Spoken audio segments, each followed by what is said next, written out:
Selena, nung nag-uumpisa pa lang sila sa showbiz, napabalita ng may iringan sina Yasmin Curly at Nadine Samonte. Hindi pa nga ba nagkakaayos ang dalawa? Makikiga na kay Aubrey Carampel.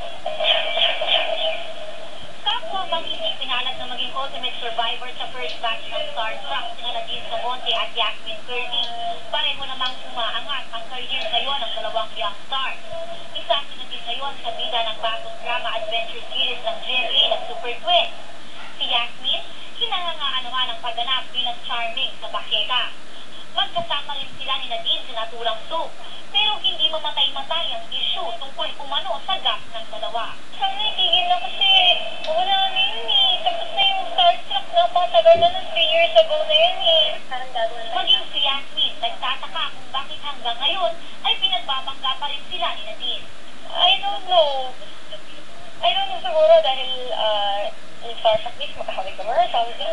Or hindi ko alam. Tigilan niyo na po yung issue kasi wala talaga kaming gap. Kasi okay. Oo, saka okay naman po kami ni Nadine. Masaya naman daw si Yasmin para kay Nadine dahil nabigyan na ito ng lead role sa isang primetime show.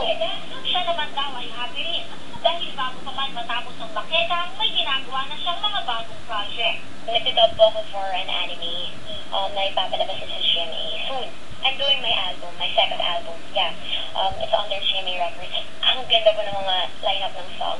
Aubrey Carampel, updated sa showbiz.